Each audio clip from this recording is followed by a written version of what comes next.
I never thought I'd be the type of woman writing one of those long, emotional Reddit stories. But here I am. Because what happened in my house over the last few weeks completely broke me, rebuilt me, and taught my husband a lesson he will never forget. I gave birth to our son just 5 weeks ago. First-time mom, overwhelmed, terrified, excited. Every emotion you can think of, I felt it.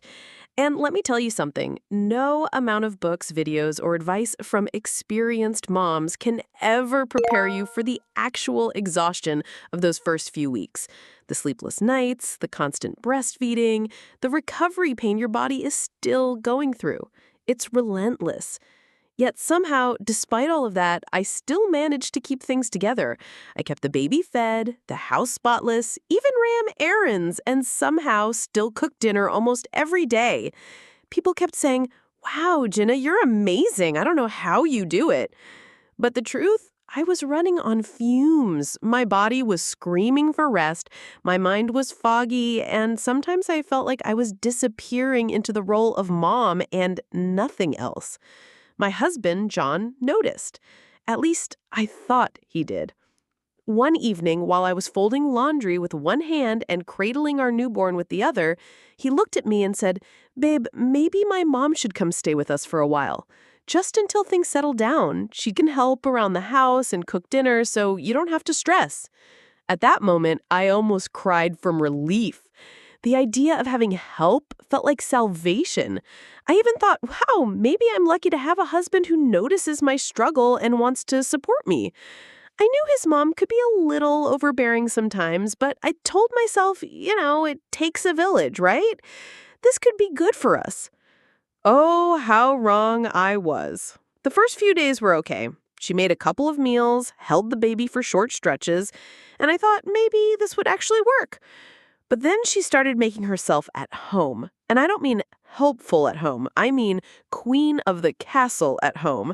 She invited her friends over constantly, treated our living room like her personal hosting lounge, and instead of helping, she created even more chaos for me to clean up. Plates everywhere, crumbs on the floor, loud conversations while I was trying to nurse upstairs. I kept telling myself to stay patient.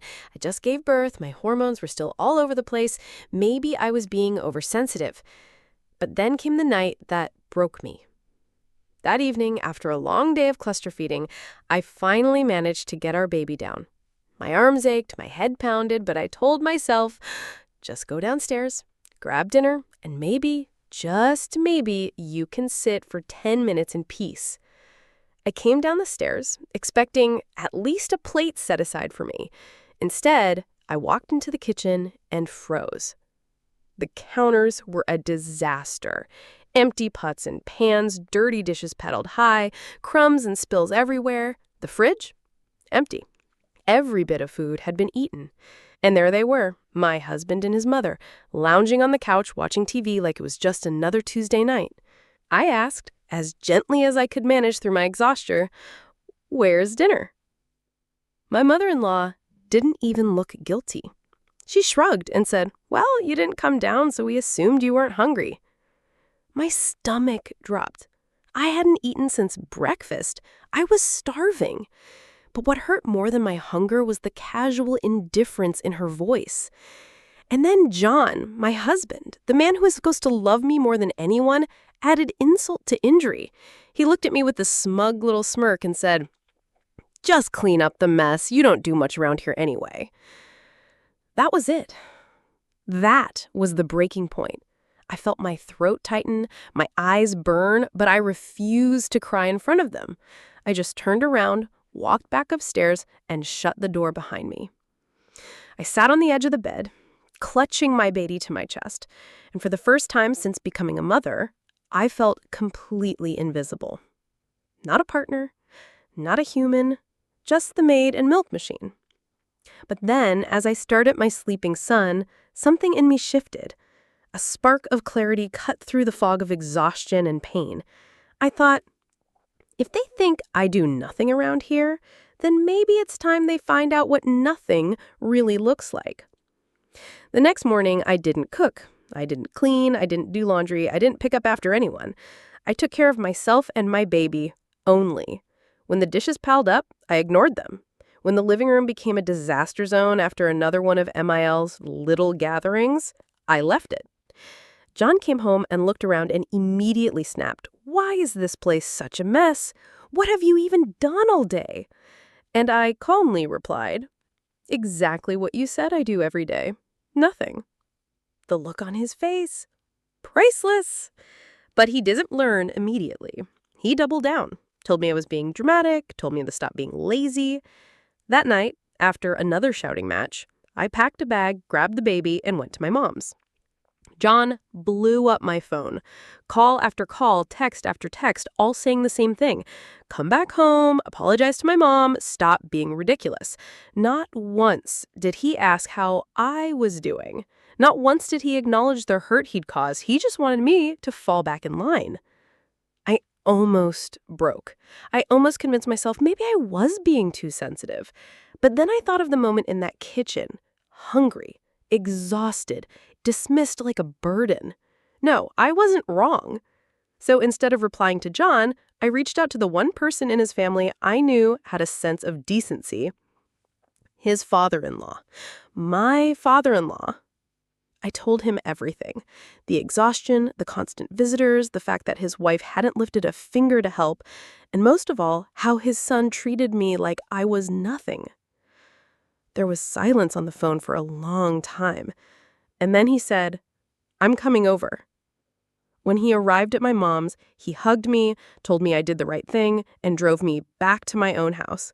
We walked in together, me holding my baby, him looking like a storm about to break. And there they were, John and his mother sitting on the couch watching TV again like nothing had happened. But the second my father-in-law stepped into the room, everything changed. He looked directly at his wife and said, "This has gone far enough. You need to go home. You won't be staying here anymore." His words were sharp, but steady, the kind of tone that left no room for argument. For once, my MIL didn't argue back. She actually looked ashamed, like she had just realized how far she had pushed things. She opened her mouth as if to protest, but when she saw the firm, almost disappointed expression on her husband's face, she stopped. Without another word, she gathered her things quietly, folding clothes into her bag and avoiding everyone's eyes. For the first time since she had stepped foot into my house, the control wasn't in her hands, and she knew it. Watching her leave felt like a storm finally breaking after weeks of heavy, suffocating air. Then my father-in-law turned to John. His voice was calm, but it carried a weight that filled the room. "You need to start supporting your wife. She just gave birth. She needs care, not criticism. You're a husband and a father now. Act like it." John's face went red instantly. He stammered, tried to defend himself with weak excuses, mumbling something about being tired from work and not realizing how much I was struggling. But one look from his father, a look that said he wasn't just disappointed, but truly ashamed, shut him down completely. That look was powerful. It was the kind of silent reminder that carried years of respect and authority, the kind that said, "I raised you better than this." John couldn't hide from it. From that day on, things began to change. Not overnight, not in a perfect fairy tale way, but gradually, consistently. John started stepping up in ways I had begged him to before. He took turns with late-night feedings, even when he looked half asleep himself. He washed dishes without being asked, sometimes even humming while he did it, like he was finally trying to make our home feel lighter again. He started cooking meals, and although some of them were simple and far from perfect, burnt pasta, under-seasoned chicken, it was the effort that mattered. For the first time, I saw him putting in work for us instead of expecting me to do it all. When his mom visited, the difference was clear too. She didn't waltz in like she owned the place anymore. She actually asked me if I needed help, or folded laundry, or made tea. And most importantly, she didn't overstay her welcome. She came for short visits, did something useful, and then left without making me feel like a stranger in my own home. It's not perfect, nothing ever really is, but it's better. There are still moments when I feel the sting of everything that happened, moments when I wonder how close I came to losing myself completely. But it never would have changed if I hadn't walked away that night, if I hadn't had the courage to reach out for help, if I hadn't finally said, enough is enough. Sometimes the lesson you have to teach isn't through words, it's through action. And this was one lesson that hit hard. Trust me, my husband won't forget this one, because I made sure the consequences of his choices were undeniable. If you made it this far, thank you for reading my story. Writing it out has been like lifting a weight I've been carrying alone. And maybe it will remind someone else out there that you are not crazy, not overreacting, not selfish for wanting the most basic respect and care in your own home. You deserve love, you deserve support, and you deserve to feel seen. And if you want more stories like this, don't forget to follow and subscribe. I have plenty more real-life dramas and lessons learned to share. And as I close this chapter, I keep thinking about one truth. I was pushed right to the edge, but instead of breaking completely, I found strength I didn't even know I had. That night could have destroyed me. Instead, it woke me up. It showed me that if I kept letting myself be treated like I was invisible, like a maid who didn't matter, then one day I would actually start believing I was worthless. And I refuse to live like that. My home feels different now. Lighter, safer. It's like the walls themselves remember what happened that night, when everything cracked open and the truth came out. I can still see John's face when his dad told him to step up. He looked like a little boy being scolded, ashamed, cornered. No excuses left. For once, it wasn't me begging him to do better. It was his father demanding it. And that hit harder than anything I could have said. Things didn't magically fix overnight. Don't get me wrong, there were awkward days, tense mornings, nights when I didn't even want to look at him. But slowly, he started trying. He took night feedings. He washed dishes. He even cooked. Badly at first, but at least he was doing it. And for me, the effort meant more than perfection. His mom changed too. Maybe out of guilt, maybe because she was embarrassed in front of her husband, but she finally backed off. When she visited, she didn't act like the queen of the house anymore. She asked if I needed help, actually did small chores, and didn't overstay. For the first time, I didn't feel like a guest in my own home. Do I forgive her? Not fully, but at least I can breathe when she's around, and that's something. Sometimes I think about how close I came to losing myself. If I had stayed quiet, if I had kept swallowing my feelings, maybe I'd still be stuck cleaning up after everyone, running on no sleep, starving while being told I do nothing. That thought terrifies me, because it reminds me how easily you can disappear in a marriage if you stop demanding respect. That's the lesson here. Love isn't enough. Respect, partnership, and effort, those are what keep a relationship alive. And sometimes you don't get them by asking nicely. Sometimes you only get them when you walk away and show that you won't accept less. Do I still feel hurt? Yes. Do I still remember the hunger, the dismissal, the smirk on his face?